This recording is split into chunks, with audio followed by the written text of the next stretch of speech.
मैं doctor Monica Sachdeva, medical director Pravi hospital, अनमोल pregnancy के सफर में आज आपका स्वागत करती हूँ। आज का टॉपिक एक दवाई के बारे में है जो जैसे ही एक डॉक्टर के पास पेशेंट जाती है, प्रेग्नेंट लेडी, तो उसे पूछा जाता है प्रेग्नेंट हो, और उसे सबसे पहले वो दवाई फॉलिक एसिड की लिख दी जाती है। तो आज की चर्चा उस फॉलिक एसिड के बारे में है।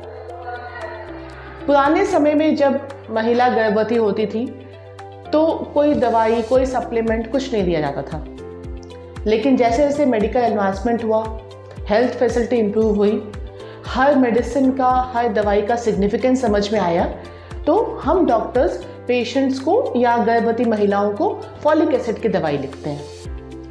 उनके परिवार के बड़े बुजुर्ग थोड़े से रिजर्व्ड होते हैं, ये क्या दवाई लिख दी है, क्यों लिख दी है दवाई, बच्चे को नुकसान तो नहीं करेगी।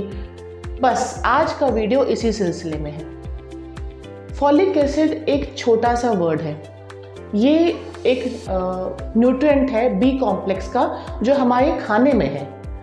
ब्रोकली, हरी सब्जियों में सब जगह अवेलेबल है। पर होता क्या है, हम इन सब्जियों को पका देते हैं तो ये न्यूट्रिएंट खाने से गायब हो जाता है। इसके अलावा नॉनवेज फूड में अवेलेबल होता है, ऑब्वियसली कच्चे फॉर्म में ज़्यादा होता है। तो कच्चा फॉर्म तो ना वेजिटेबल्स का ज़्यादा खाया जाता है, ना नॉनवेज का खाया जाता है। तो इसलिए फॉलिक एसिड डिफिशिएंसी के चांसेस ज़्यादा होते हैं, स्पेशली इंडियन वुमेन में। फॉलिक एसिड जब डिफिशिएंसी होती है उससे क्या नुकसान होता है? फॉलिक एसिड डिफिशिएंसी से सबसे इम्पॉर्टेंट नुकसान जो होता है वो ये है, बच्चे का सेंट्रल नर्वस सिस्टम डेवलप होने में दिक्कत होती है। कई बार उनका स्पाइनल कॉर्ड सही से नहीं बना होगा, कई बार हेड नहीं डेवलप हुआ होगा, जिससे हम एनेनकेफली बोलते हैं, कई बार स्पाइनल कॉर्ड में कोई ट्यूमर हो जाता है। तो एक छोटी सी गोली नहीं खाने से ये नुकसान होता है। और उस छोटी सी गोली को खाने से क्या फ़ायदा होता है, ये भी जानना ज़रूरी है। एक तो बच्चे में बनावटी खराबी होने के चांसेस कम हो जाते हैं। उस छोटी सी गोली, अगर आप एपिलेप्सी के मरीज़ हो, आप एपिलेप्सी की दवाइयाँ खा रहे हो, तो वो छोटी सी गोली आपके बच्चे में बनावटी खराबी नहीं होने में मदद करती है। अगर आप डायबिटिक हो और आप गर्भवती हो गए हो, तो उसमें भी कोई भी बच्चे में न्यूरल ट्यूब डिफेक्ट, ब्रेन से रिलेटेड कोई डिफेक्ट ना हो, उसके लिए वो मदद करती है।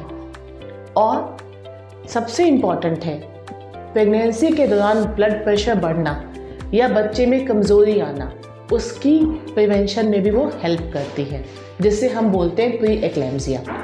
तो वो छोटी सी गोली जिसकी रिक्वायरमेंट बॉडी को 400 माइक्रोग्राम की है, मार्केट में वो 500 माइक्रोग्राम या 5 मिलीग्राम की गोली मिलती है।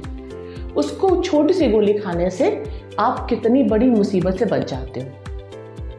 आपको पता है दोस्तों, जब भी हम प्रेगनेंसी प्लान करते हैं, उसके 2 से 3 महीने पहले से वो छोटी सी गोली आप ब्रेकफास्ट के बाद खा लो, लंच के बाद खा लो, डिनर के बाद खा लो, आपको जब भी खाना वो खा सकते हो। दूसरी प्रॉब्लम क्या है, इंडिया में एनीमिया बहुत कॉमन है, खून की कमी। खून की कमी या तो आयरन डेफिशिएंसी होती है, या मेगालोब्लास्टिक होती है, या डाइमॉर्फिक होती है, मतलब दोनों का कॉम्बिनेशन। अगर मेगालोब्लास्टिक एनीमिया है तो फॉलिक एसिड उसको बचाने में बहुत मदद करता है। फॉलिक एसिड महिलाओं की सुंदरता मेंटेन करने में, उनके बाल ना झड़े इसके लिए, उनके अंदर चिड़चिड़ापन, थकान ना हो इसके लिए, फॉलिक एसिड उसके लिए भी फ़ायदा करता है। तो वो छोटी सी गोली के मैजिक बहुत सारे हैं, और हमें जब हम गर्भवती होने का प्लान करते हैं या हम गर्भवती होते हैं, इस दवाई को खाने में बिल्कुल भी हिचकिचाहट नहीं होनी चाहिए। क्योंकि अगर फॉलिक एसिड अच्छी मात्रा में बॉडी में है तो हम स्वस्थ रहेंगे, हमारे बच्चे के स्वस्थ रहने के चांसेस ज़्यादा हैं। तो दवाइयों से घबराओ नहीं।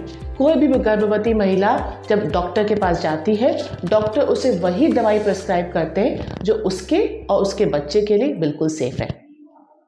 प्रावी हॉस्पिटल आप लोग को यही इन्फॉर्मेशन स्प्रेड करना चाहता है कि प्रेगनेंसी को एक अच्छे तरीके से हम कैसे आगे ले जाएं, ताकि माँ भी स्वस्थ रहे और बच्चा भी स्वस्थ रहे। नमस्कार दोस्तों।